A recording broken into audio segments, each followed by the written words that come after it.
Good morning and welcome to the Growth and Thriving Morning Mindset. I'm your host, Dr. Jerry Sunshine Novak, the biker psychologist, and I am recording this straight after coming home from the Baca annual kids picnic here in Colorado. For those of you who don't know, I am involved with Baca International, Bikers Against Child Abuse, member of the local chapter here, and we had our annual kids picnic, so I am face painted and my hat is wet because of our annual water gun fight with the kids. And you can see I've got a heart there, and then of course Dr. Sunshine is my road name. I've got my sunshine right there. So I am still face painted up from the kids picnic and still soaking wet from the kids picnic, but I thought I'd record the morning mindset. This week, or at least this morning, we're going to think about mindfulness. And we'll take a minute and discuss why mindfulness is important, and then I'll give you a simple technique for practicing mindfulness. So mindfulness is not, it's not what a lot of people think it is. It is not about quieting your mind or keeping your mind silent or getting rid of all your thoughts or anything like that. Mindfulness is the practice of being present in the moment. Sounds simple, but it does require developing the skill in which we're not distracted by thinking about the past, ruining or ruminating over things that happened earlier today or yesterday or earlier in the week, and not anticipating the future, not thinking about what I'm going to make for dinner or what I have to do tomorrow morning, but just in the moment. So why is this important? It's certainly important for people who have certain mental health struggles.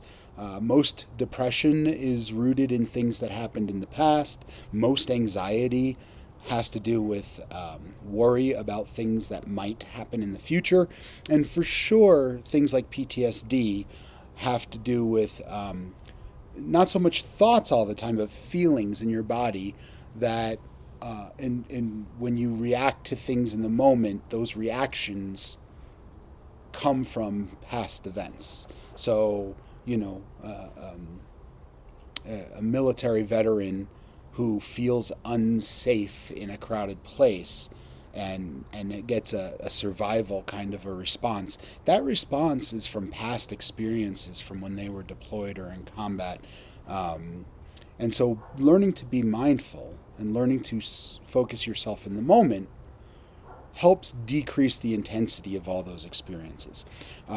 There's interesting research, fascinating research, where scientists took a population of people who were scheduled to have a relatively serious surgery that is known to have a long and painful recovery period. And what they did was they gave these people instruments to measure anxiety, depression, also to measure well-being, life satisfaction, happiness. And what they found was for the 6 months prior to their procedure and for the 6 months or so after the procedure, their scores were worse than during the period where they had the procedure and were recovering.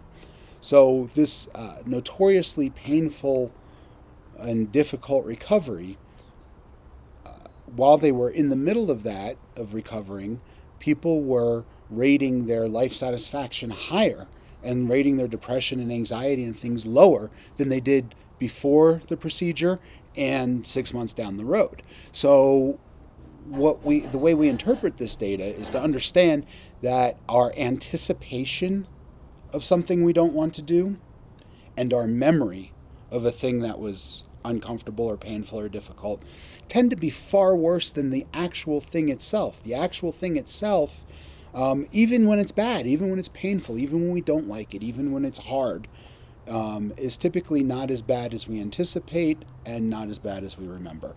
Therefore, mindfulness helps us suffer less. So how do we practice staying in the moment?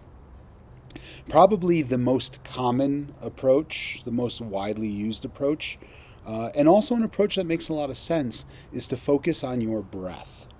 And the reason we do that is twofold. The first is your breath is always happening in the moment. It's always in the present.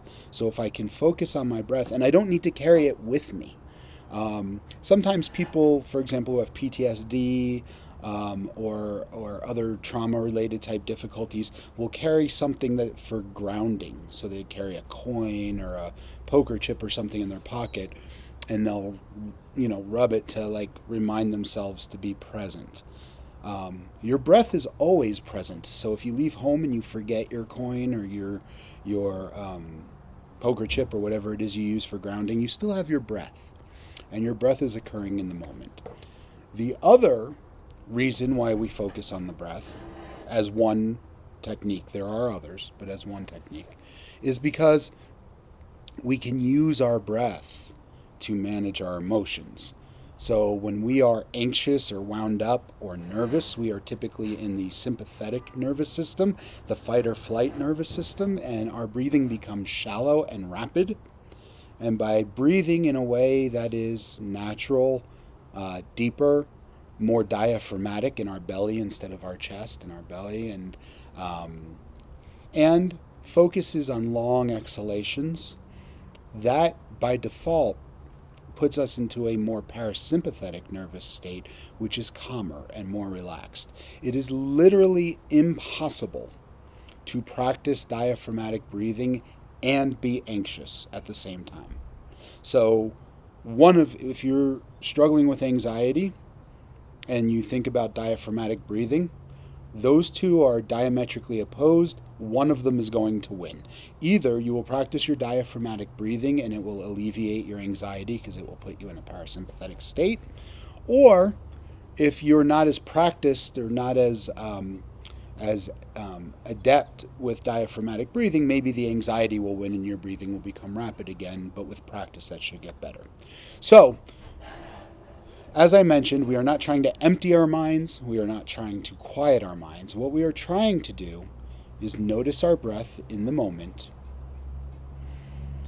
And as we notice our breath, we notice how it feels entering through our nose. We notice how it feels in our chest and our belly.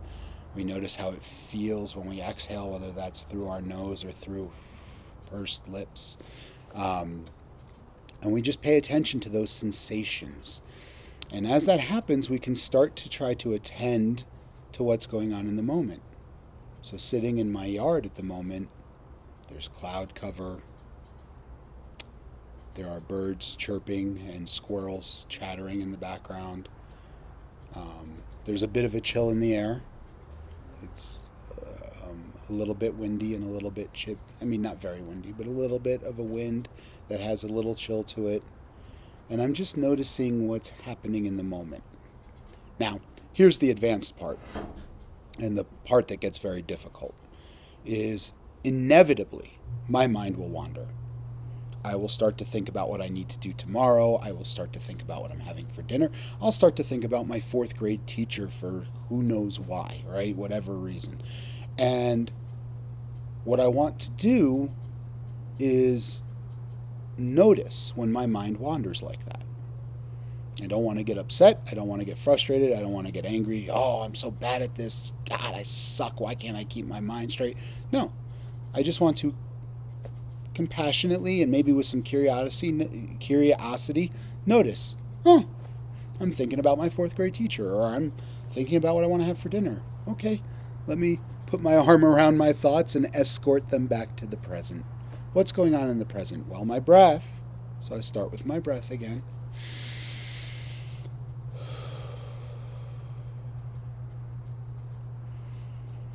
And as I get in tune with my breath, I notice the squirrel chattering in the background. I notice the little nip in the air. I notice the scent of maybe a charcoal grill somewhere in the neighborhood.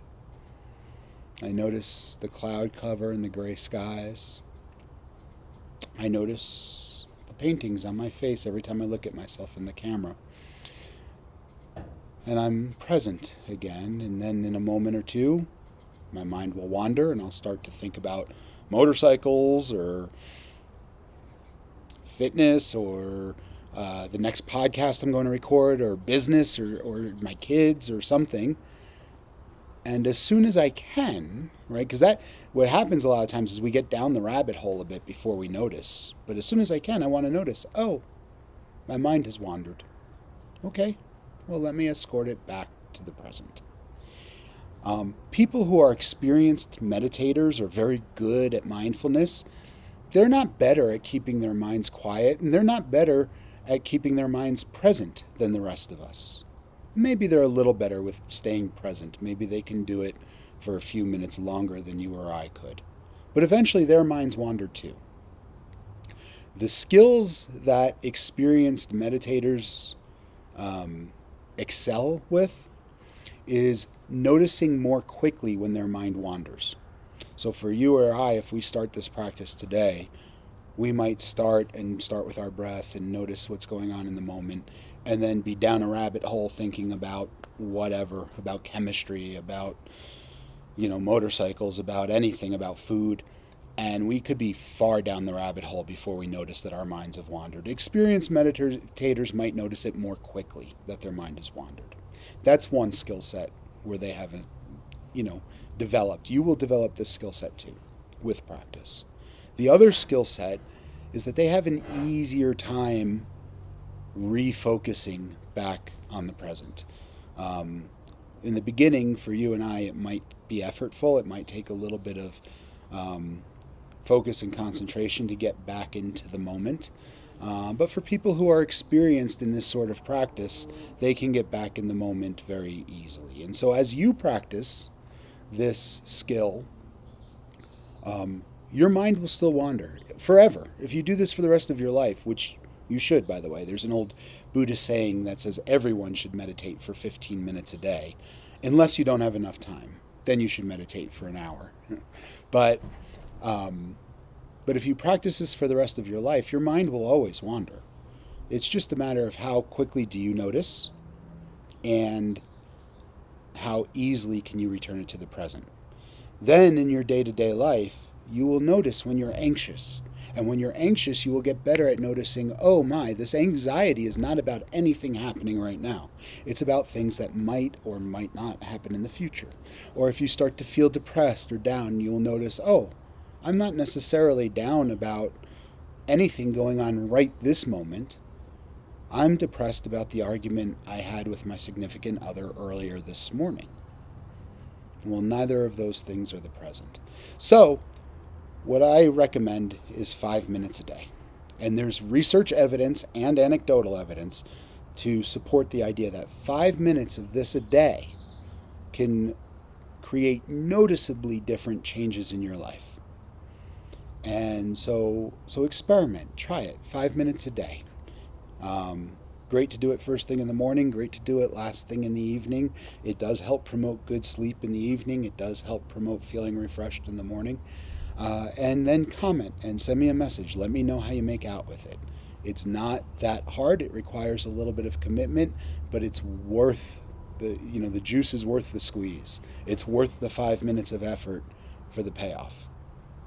So, as I said, if you try it, please let me know how you make out. Thank you so much for reading and watching the Morning Mindset email. And if you're enjoying it, please let your friends know and have them go to growthandthriving.com and sign up. I will continue to do this free of charge, and I will never sell or share your contact information.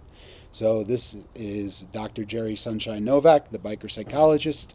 Until next time, saying just keep, biker up and just keep growing until you're thriving. Take care, everybody. Bye-bye.